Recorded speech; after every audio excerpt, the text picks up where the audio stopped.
నామంలో మనం దేవుని గురించి దేవుని ఆరాధించే ముందుగా కొన్ని దేవుని మాటలు చూసుకొని దేవుని ఆరాధనలోకి వెళ్దాం. మొదటిగా మత్తయి సువార్త 11వ అధ్యాయము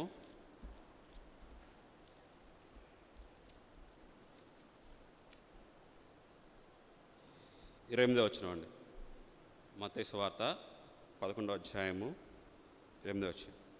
ప్రయాసపడి భారం మోసుకొనుచున్న సమస్త జనులారా నా యొద్దకు రండి, నేను మీకు విశ్రాంతి కలుగజేతును. ప్రయాసపడి భారం మోసుకొనుచున్న సమస్త జనులారా నా యొద్దకు రండి, నేను మీకు విశ్రాంతిని కలుగజేతును. అలాగే ఆదికాండము 3వ అధ్యాయము 9వ వచనం.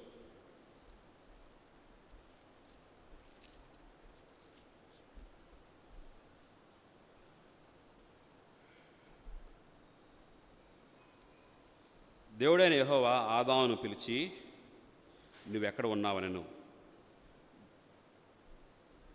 దేవుని సహాయం కోసం ప్రార్థన చేసుకుందామండి.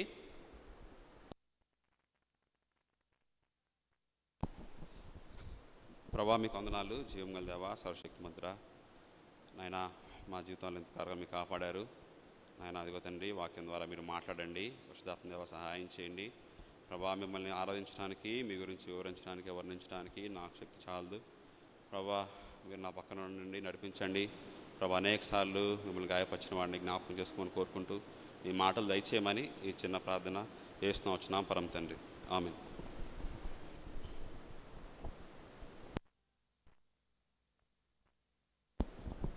ఈరోజు మనం దేవుని పిలుపు, దేవుడు ఆదాముని పిలిచాడు. ఆ తర్వాత దేవుడు మనల్ని కూడా పిలిచాడు. ఆదాముని పిలిచిన దేవుడు మనల్ని కూడా పిలిచాడు. ఆదాముని ఏ పరిస్థితుల్లో పిలుస్తూ ఉన్నాడు, మనల్ని ఏ పరిస్థితుల నుంచి ఆయన పిలిచాడు, ఆయన మనకేం చేశాడు. ఇక్కడ మనం చూస్తే ఆదికాండం 3వ అధ్యాయం 9వ వచనంలో దేవుడైన యెహోవా ఆదామును పిలిచి, నువ్వెక్కడ ఉన్నావనెను. ఆదాముని దేవుడు పిలవకముందు ఆదాముకి దేవుడు ఏమై ఉన్నాడు? ఆదాముకి దేవుడు ఏమన్నాడంటే, దేవుడు సమస్తాన్ని సృష్టించాడు. సమస్తాన్ని సృష్టించిన దేవుడు ఆదాము కోసం ఒక తోట వేశాడు, అవునా? ఆ తోటలో ఏం చేశాడండి? ఆ తోటలో అన్నీ సమకూర్చాడు దేవుడు. సమకూర్చి ఆ తోటలో పనిచేయడానికి దేవుడు ఆదాముని ఉంచినవాడుగా ఉన్నాడు, అవునా? ఆ తర్వాత దేవుడు ఏం చేశాడు? ఆదాముకి సహాయం కోసం భూజంతువులన్నిటినీ ఆయన దగ్గరికి తీసుకొచ్చేసి వాటికి పేర్లు పెట్టే అవకాశం ఇచ్చాడు. ఆ తర్వాత సాటి అయిన సహాయం కూడా దేవుడు ఏర్పాటు చేశాడు. ఆదాముకి సాటి అయిన సహాయం దేవుడు ఏర్పాటు చేశాడు. ఆ తర్వాత ఏమన్నాడంటే దేవుడు, మీరు ఫలించి భూమిని నిండించండి, ఫలించి భూమిని నిండించండి. ఆదాము పాపం చేయకముందు, ఆదాము దేవుని మాటకు లోబడకముందు ఆదాముకి దేవుడు ఏమన్నాడంటే, అసలు భూమి మీద భూమే లేదు. దేవుడు ఆకాశాన్ని, భూమిని, సూర్యచంద్రుల్ని, నీళ్ళని, అన్నిటినీ సమస్తాన్ని సృష్టించి ఒక తోట వేసి ఆ తోటలో ఆదాముని ఉంచి ఆదాముకి వాల్యూ ఇచ్చాడు దేవుడు. సమస్తాన్ని నేను పేరు పెట్టం కాదు, నువ్వే పేరు పెట్టు. వాటికి పేరు పెట్టినా కానీ ఆదాము కంప్లీట్ అవ్వలేదని చెప్పేసి సాటి అయిన సహాయాన్ని ఆదాము కోసం దేవుడు అన్నీ సమకూర్చాడు. అన్నీ సమకూర్చిన తర్వాత దేవుడు ఏం చెప్పాడంటే, ఆ ఫలము తినద్దు, ఆ ఫలము తినద్దు, ఆ ఫలము చేయొద్దు అన్న పని చేసిన తర్వాత ఆదాము నేను దిగంబరుడని గమనించి దేవుడు పిలిచినప్పుడు ఎక్కడ దాక్కున్నాడు? చెట్టు చాటున దాక్కున్నాడు. దేవుని కృప జ్ఞాపకం చేసుకుంటే మనం ఆదాము చేయొద్దు అన్న పని చేసినప్పుడు ఆదాముని దేవుడు డైరెక్ట్గా శిక్షించలేదు. ఆదాముని పిలుస్తూ ఉన్నాడు, ఆదామా నువ్వెక్కడ, ఆదామా నువ్వెక్కడ అన్నప్పుడు ఆదాము డైరెక్ట్గా పాపాన్ని ఒప్పుకున్నాడా? ఒకసారి చూద్దాం, చూడండి. 10వ వచనం, 3వ అధ్యాయం 10వ వచనం.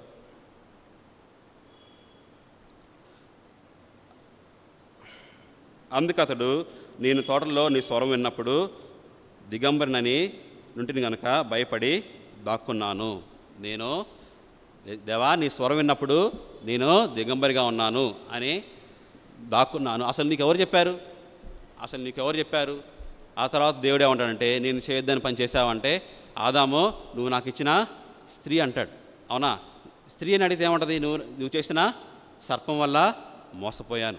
సమస్తము ఈ ఆదాము పాపం చేయకంటే ముందు దేవుడు ఆదాముకి అంతా సమకూర్చాడు. ఎప్పుడైతే ఆదాము దేవుని మాట వినకుండా పాపం చేసినప్పుడు దేవుడు ఒకసారి చూడండి. 3వ అధ్యాయం 17వ వచనం 19వ వచనం 17 నుంచి 19 వరకు. ఎవరన్నా సహాయం చేయండి అమ్మా. ఆదికాండము 3వ అధ్యాయము 17 నుంచి 19 వరకు.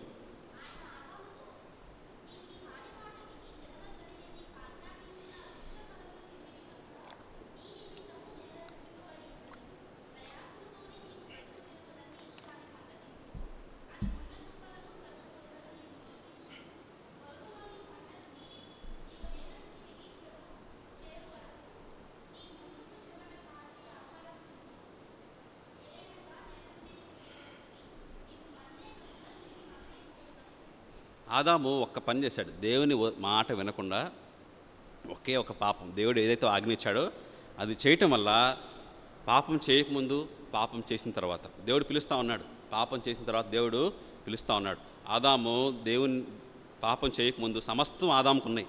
ఆదాముకి ఈ లోటు లేదు అని ఏదీ లేదు. దేవుడు ఆదాం కంప్లీట్ అవ్వనిచ్చిన తర్వాత మీరు ఫలించండి, అభివృద్ధి చెందండి అని చెప్పిన తర్వాత ఎప్పుడైతే పాపం చేశాడో మొత్తం రివర్స్ అయిపోద్ది.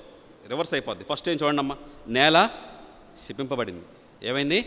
నేల శపింపబడింది. తర్వాత అంతకుముందు తోటలో పనిచేసేవాడు. ఇప్పుడు ఏం చేయాలా? ప్రయాసతో బతకాలి. ఎలా బతకాలి? ప్రయాసతో బతకాలి.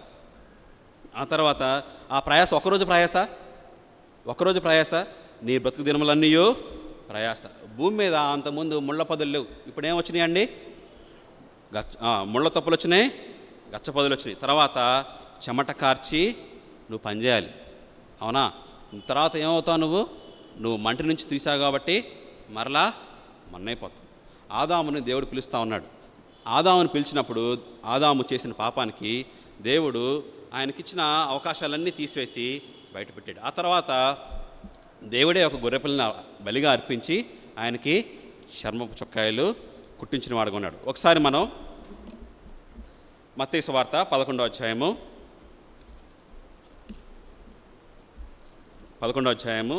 28వ వచనం.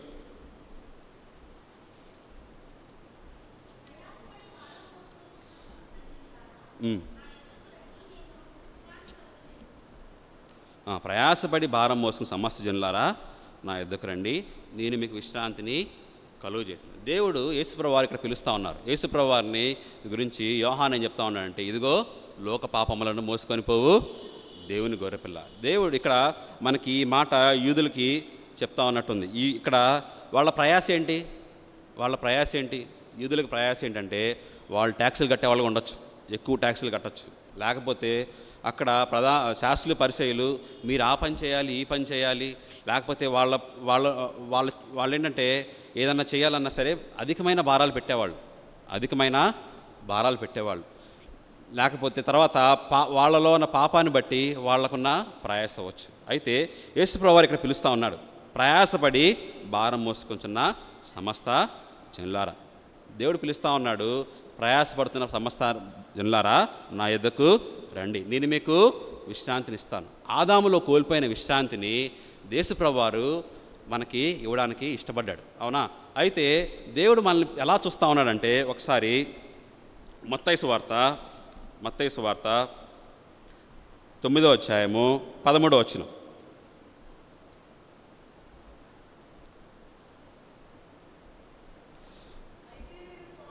అయితే నేను పాపులను పిలవచ్చును. యేసుప్రభువు వారు ఎవరిని పిలిచారంటే పాపులను పిలిచారు. ఆ పాపుల్లో నువ్వు నేను కూడా ఉన్నాం. దేవుడు నిన్ను నన్ను పిలుస్తూ ఉన్నాడు. అయితే నిన్ను నన్ను పిలిచిన దేవుడు నా యొద్దకు రండి అంటే అర్థం ఏంటంటే నా యందు విశ్వాసం ఉంచండి. నా యొద్దకు రాకపోతే చాలామందికి వాయిస్ వినిపిస్తూ ఉంటాయి, చాలా ప్రచారాలు చేసుకుంటూ ఉంటారు, ఏదైనా షాప్ ఓపెన్ చేసినా చేసుకుంటూ ఉంటారు. అవునా? మనకి నచ్చితే, మనకి నమ్మకం ఉంటే వెళ్తాం. యేసుప్రభువు వారు కూడా మనల్ని పిలిచి మన మంచి వాళ్ళని పిలిచాడు ఆయన. ఒకసారి చూడండి, మన పరిస్థితి ఏంటో చూద్దాం.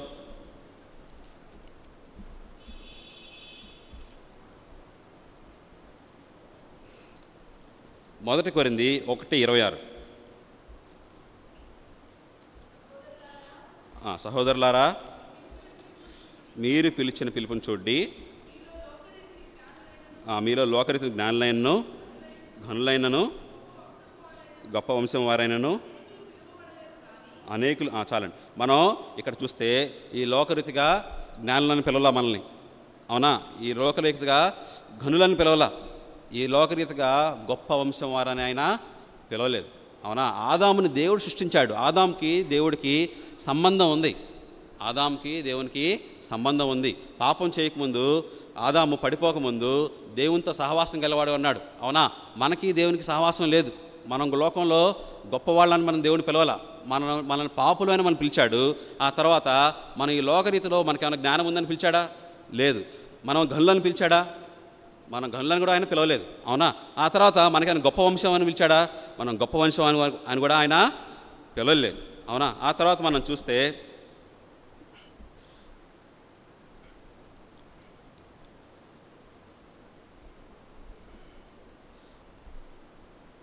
1 పేతురు 2:29. 1 పేతురు 2:29.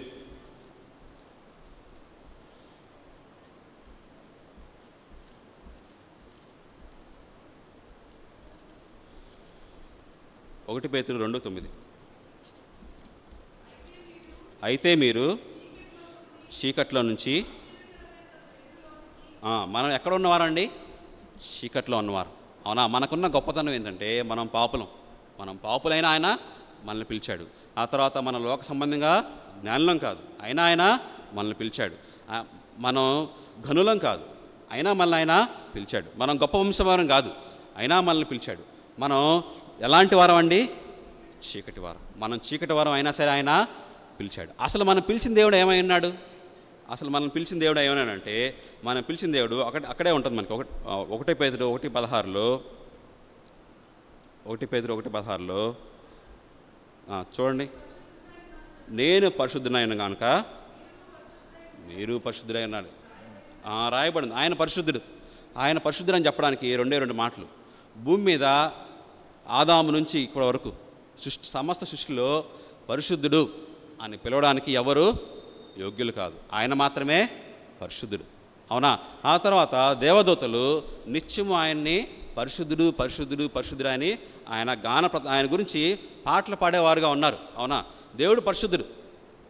అటువంటి పరిశుద్ధుడైన దేవుడు యేసుప్రభు వారి ద్వారా మనల్ని పిలిచాడు. యేసుప్రభు వారు శిలువలో చేసిన బలియాగాన్ని బట్టి, ఆయన చేసిన త్యాగాన్ని బట్టి ఆయన మనల్ని ప్రేమించి దేవుని గొర్రెపిల్లగా పిలవడానికి ఇష్టపడ్డాడు. మరణం పొందినంతగా, అంటే శిలువ మరణం పొందడానికి ఆయన ఇష్టపడి, ఆయన మనల్ని మనం చేసిన పాపాలను బట్టి ఆయన మనకి విమోచన చెల్లించి ఆయన మనల్ని పిలుస్తూ ఉన్నాడు. రండి సమస్త జనులారా నా దగ్గరకు రండి. మన ప్రయాసాన్ని తీసేసి ఆయన ఏమిస్తాడండి? ఆయన దగ్గరకు వచ్చినప్పుడు మనం ఎప్పుడైతే యేసుప్రభువాన్ని రక్షకుడిగా అంగీకరించామో, ఎప్పుడైతే ఆయన నమ్మామో, ఆయన మనకేమిచ్చాడండి? మన ప్రయాసం తీసివేసి ఆయన ఏమిచ్చాడు ఆయన మనకి విశ్రాంతినిచ్చాడు. అందుకని మనం దేవుణ్ణి ఆరాధించాలి, అవునా?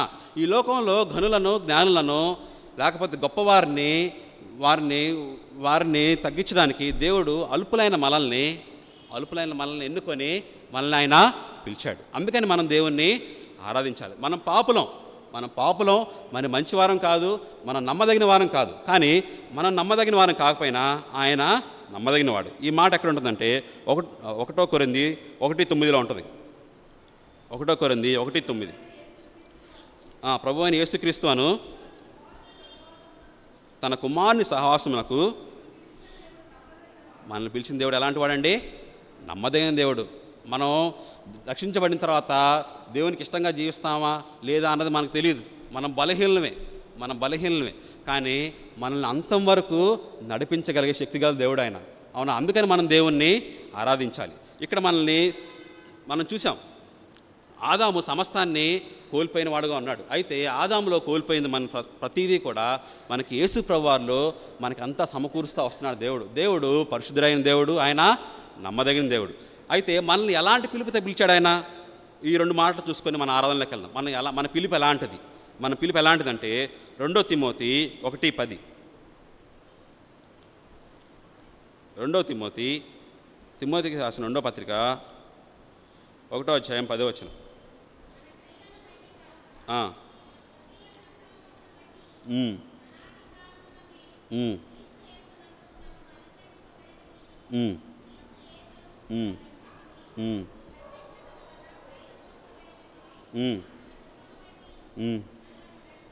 రక్షించి, మన పిలుపు ఎలాంటిదండి? మనల్ని రక్షించాడు ఆయనే. మనం ఎలాంటి పిలుపుతో పిలుస్తాడంటే పరిశుద్ధమైన పిలుపుతో ఆయన మనల్ని పిలిచే దేవుడుగా ఉన్నాడు. అందుకని మనం దేవుణ్ణి ఆరాధించాలి. అయ్యా నన్ను పరిశుద్ధమైన పిలుపుతో నన్ను పిలిచావయ్యా. ఆ తర్వాత మనకి పౌలు చూస్తే పౌలు చెప్తా ఉంటాడు.